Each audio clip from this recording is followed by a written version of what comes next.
नमस्कार दोस्तों, स्वागत है आपका साइंस जर्नी में। घटना 1887 की है। प्रसिद्ध रूसी यात्री निकोलस नोटोविस लद्दाख के एक बौद्ध मठ में बौद्ध भिक्षुओं से चर्चा कर रहे थे। उन्हें वहां की लाइब्रेरी में एक ऐसा बौद्ध ग्रंथ मिला जिसे पढ़ने के बाद उनकी आंखें फटी रह गई। उन्हें ऐसा लगा जैसे आसमान से बिजली उनके ऊपर गिर गई हो।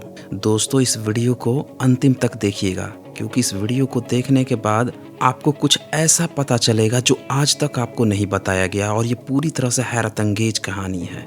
उस पांडुलिपि में लिखा था, हजरत ईसा के जीवन के विषय में निम्नलिखित तथ्य ज्ञात होते हैं।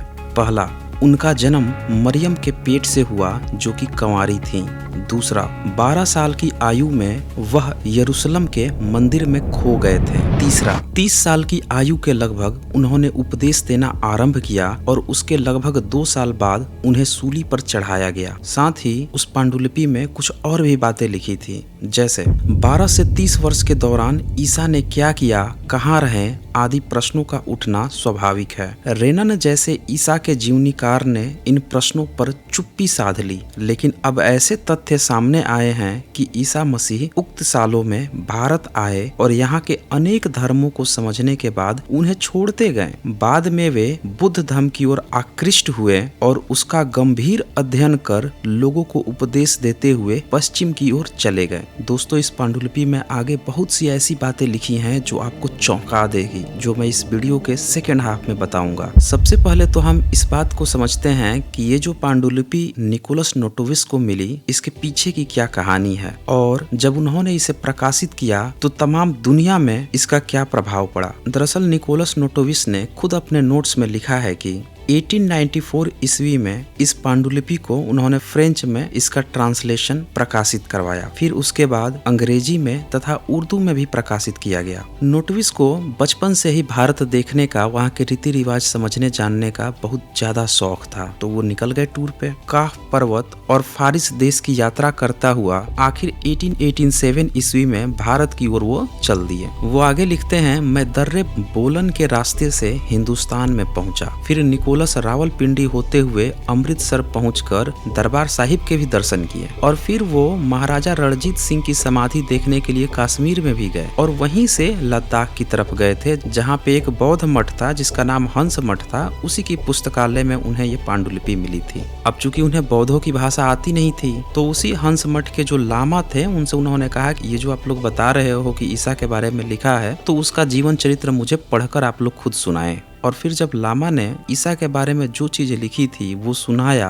तो निकोलस नोटोविस तो बिल्कुल चौंक गए। ऐसा लगा उन्हें कि जैसे उनको खजाना मिल गया है। अब यहाँ पे सबसे बड़ी मजेदार बात ये हुई कि जब वहां से वो फिर यूरोप गए, तो निकोलस नोटोविस ने अपने नोट्स में लिखा कि जब वो पादरियों के पास गए तो पादरियों ने बड़ा अलग अलग किस्म का रिएक्शन दिया इस पे। वो लिखते हैं, शहर क्यों के नामी पादरी मिस्टर पल्टन साहब ने मेरी इस तहकीकात को प्रशंसनीय समझा, परंतु कहा कि इन बातों को प्रकाशित मत करना, इससे तुम्हें हानि पहुंचेगी। पर इस हानि का कारण कोई भी न बतलाया। इसके 1 वर्ष पश्चात मैंने एक ऐसे पादरी को, जिसकी पहुंच पोप तक बड़ी अच्छी तरह थी, रोम में अपना लेख सुनाया। उन्होंने कहा, इसके प्रकाशित करने से क्या लाभ होगा, क्योंकि कोई इन बातों पर विश्वास ही नहीं करेगा और बहुत से लोग तुम्हारे शत्रु हो जाएंगे। तुम अभी नवयुवक हो, यदि कुछ रुपए की आवश्यकता हो तो मैं इस लेख के बदले में आपको दिलवा दूंगा, जिससे तुम्हारी मेहनत का फल मिल जाएगा। मैंने इससे इनकार कर दिया। आगे नोटविस ने लिखा, इसके पश्चात पेरिस में पादरी रुटेली साहब ने अपना इरादा प्रकट किया। उत्तर मिला,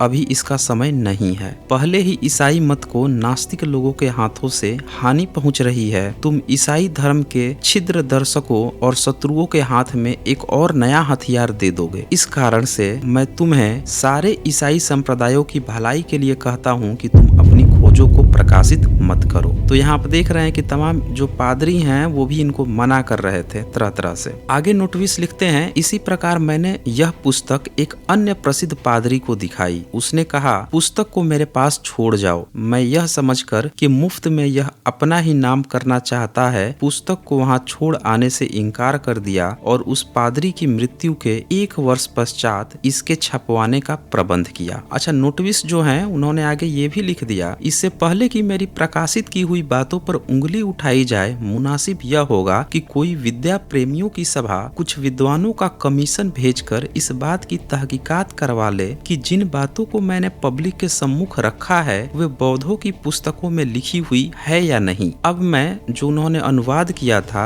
उसके कुछ अंश दिखाने जा रहा हूँ और इसमें कुछ विवादास्पद बातें भी हैं और जिसका मैं क्लियरिफिकेशन भी दूंगा, जिससे आप लोगों को उसको समझने में मदद मिल जाएगी कि वास्तव में ये नोट्स कितने सही हैं, कितने गलत हैं। चैप्टर 5 में उन्होंने लिखा, भाग्यशाली युवा ईसा 14 वर्ष की अवस्था में सिंधु नदी के इस पार आया और परमात्मा, वहाँ पे परमात्मा क्वेश्चन मार्क लगा हुआ है कि मतलब ये गॉड की ही बात हो रही है कि नहीं हो रही है, के प्यारे देश में आर्यों के साथ रहने लगा। अब यहाँ पे आर्य का मतलब आप ब्राह्मण मत समझ लीजिएगा। इस अनोखे बालक की चर्चा सारे उत्तरी सिंध में फैल गई और जब यह पंजाब और राजपूताने से होकर गया तब जैन मत के लोगों ने उसको अपने पास रखने की इच्छा की। अब ध्यान दीजिएगा कि ये बताया जा रहा है कि वो पश्चिमी भारत में आए थे, परंतु वह जैन मत के गुमराह पुजारियों के पास न रहा और उड़ीसा में जगन्नाथ को चला गया, जहाँ व्यास कृष्ण की अस्थियां गड़ी हुई थी। इस जगह के ब्राह्मणों ने उनकी खूब आवभगत की। अब ये पॉइंट ध्यान देने योग्य है दोस्तों, क्योंकि इस पॉइंट में ये कह रहे हैं कि जगन्नाथ को चले गए और हम सब जानते हैं कि जगन्नाथ टेम्पल ईसा के समय में यानी आज से 2000 साल पहले नहीं था। जगन्नाथ टेम्पल काफी बाद में बना है, तकरीबन 6-7 सेंचुरी के दौरान में बना है और जिसको बाद में शैव मार्ग, वैष्णव मार्ग ने कब्जा किया 9वीं और 11वीं 12वीं सदी में। अब आप सोच रहे होंगे कि भाई इसमें ऐसी बात क्यों लिखी है, तो वो मैं आगे बता दूंगा। कुछ और पॉइंट देख लीजिए, इकट्ठे मैं क्लियरफाई कर दूंगा। उन्होंने उसे वेद पढ़कर अर्थ समझाएं और मंत्रों से झाड़ना,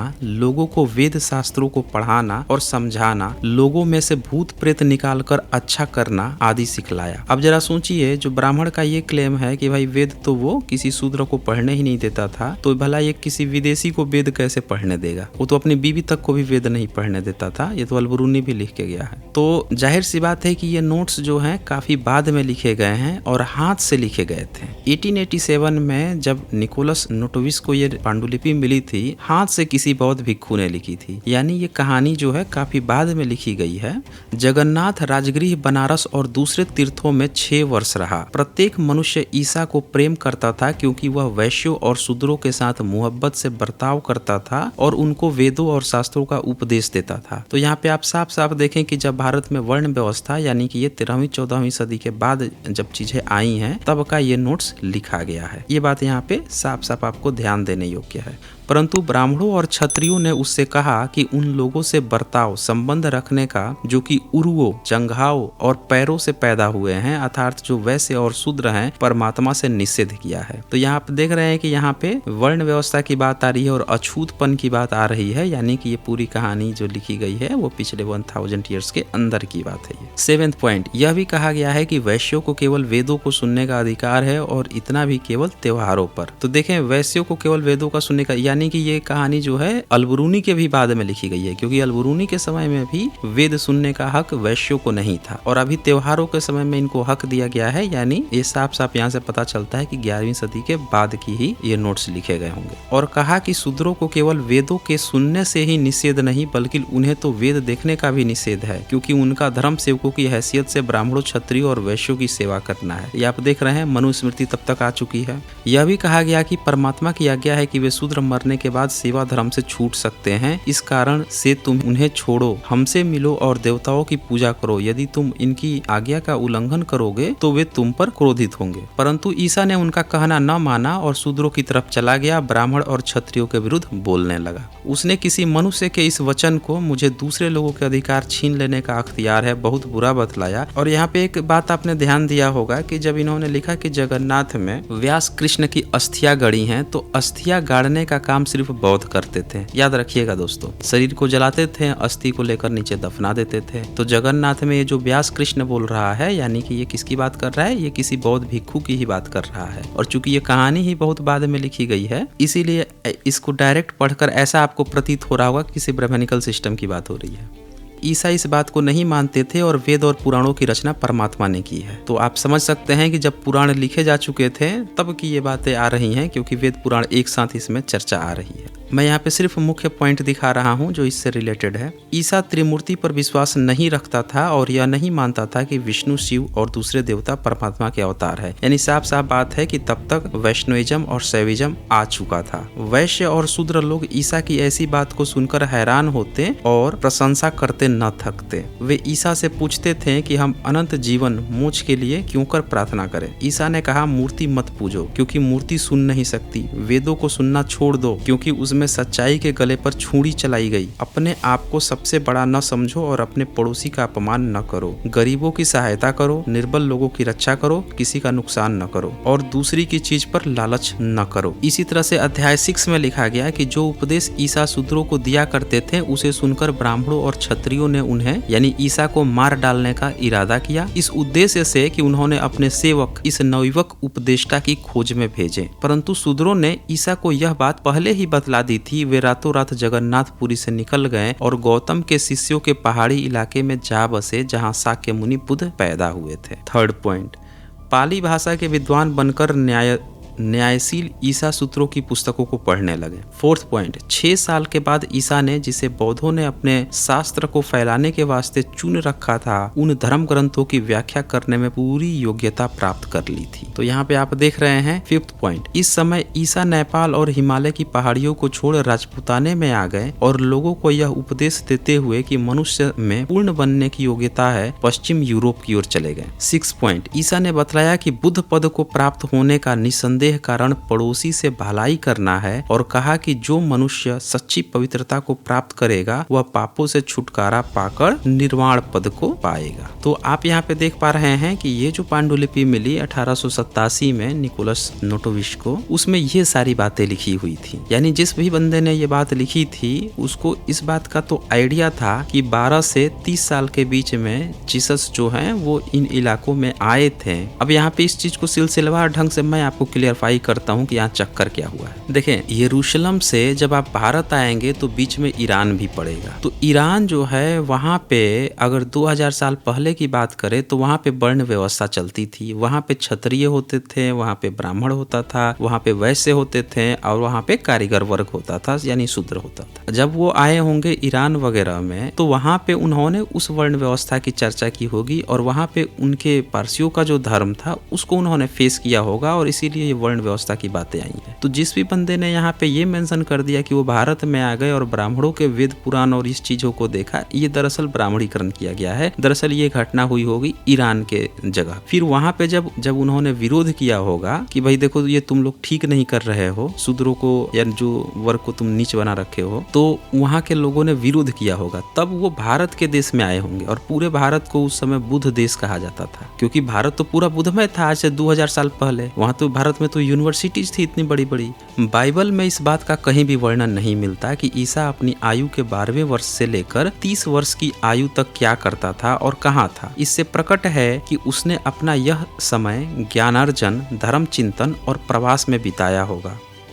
अतएव विश्वास पूर्वक कौन यह कह सकता है कि आयु के इस भाग में उनका बौद्ध भिक्षुओं से प्रत्यक्ष या पर्याय से कुछ भी संबंध हुआ ही न होगा, क्योंकि उस समय बौद्ध यतियों का दौरा यूनान तक हो चुका था। नेपाल के एक बौद्ध मठ के ग्रंथ से स्पष्ट है कि उस समय ईसा हिंदुस्तान में आया था और यहाँ उसे बौद्ध धर्म का ज्ञान प्राप्त हुआ। यह ग्रंथ निकोलस नोटोविस नाम के एक रूसी के हाथ लग गया था। उसने फ्रेंच भाषा में इस ग्रंथ का अनुवाद सन 1894 ईस्वी में प्रकाशित किया है। बाबू रमेश चंद्र दत्त जो हैं उन्होंने बहुत विस्तार से, उनका एक ग्रंथ है history of civilisation in ancient India, जिल्द 2 अध्याय 20 पृष्ठ 328 से 340, उसके बीच में उन्होंने क्या लिखा कि नोटोविस को मिला हुआ ग्रंथ सत्य हो या प्रक्षिप्त, परंतु हमने केवल ऐतिहासिक दृष्टि से जो विवेचन ऊपर किया है उससे यह बात स्पष्टता विदित हो जाती है कि यदि ईसा को नहीं तो निदान उनके उन भक्तों को जिन्होंने नई बाइबिल में उनका चरित्र लिखा है, बौद्ध धर्म का ज्ञान होना असंभव नहीं था। और यदि यह बात असंभव नहीं है तो ईसा और बुद्ध के चरित्र तथा उपदेश में जो विलक्षण समता पाई जाती है उसकी स्वतंत्र रीति से उत्पत्ति मानना भी युक्ति संगत नहीं जचता।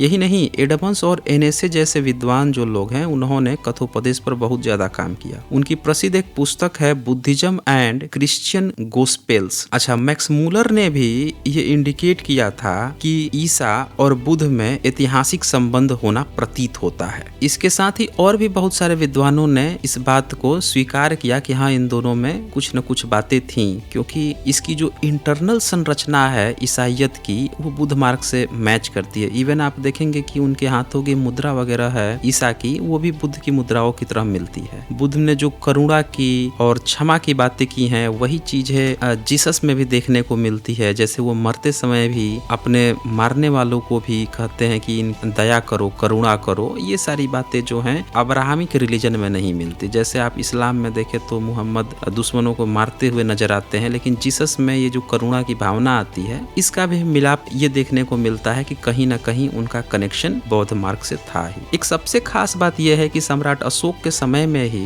पूरा बुद्ध मार्ग जो है सीरिया ग्रीक तक वो पहुंच चुका था, और जीसस के समय तो बौद्ध भिक्षु पूरी तरह से मिडिटेरियन एशिया में फैल चुके थे। यही नहीं, मैकेंजी आदि कुछ इतिहासकारों का भी अनुभव है। उन्होंने तो पूरी एक किताब लिख दी है बुद्धिज्म इन क्रिश्चियन ब्रिटेन, और उसमें इस चीजों को दिखाने का प्रयास किया है सबूतों के साथ। इसका तात्पर्य यह है कि एशिया ही नहीं, एशिया के बाहर के देशों में भी बौद्ध धर्म का प्रभाव सम्राट अशोक के समय से ही फैल चुका था। अच्छा, ईसाई धर्म की परंपरा में आगे चल के और भी बहुत सारे विद्वान हुए हैं जिन्होंने ईसाई धर्म को नई दिशाएं देने का प्रयास किया। इन विद्वानों में जेमिगस बर्देसेनीज, पूर पिलरी, कैरपोकेटस, बेसिलाइड्स, प्लोटिनस, अमोनियस, मैकास आदि के नाम प्रमुख हैं। इन विद्वानों पर भारत के दर्शन तथा धर्म का ज्यादा स्पष्ट और सीधा प्रभाव पड़ा। इस बात को सभी पाश्चात्य विद्वान स्पष्ट रूप से स्वीकार करते हैं। दुखद पहलू यह है कि इस पर बहुत कम बातें होती हैं। एक और खास बात क्या है कि जो जातक कथाएं हैं ना, धर्म में कथा कहानियों के माध्यम से नैतिकता या मोरालिटी की जो बातें कही गई हैं वही पहलू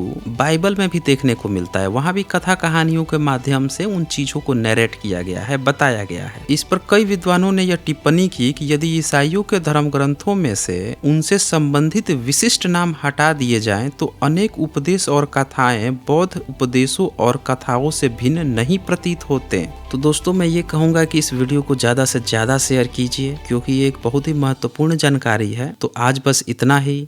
धन्यवाद।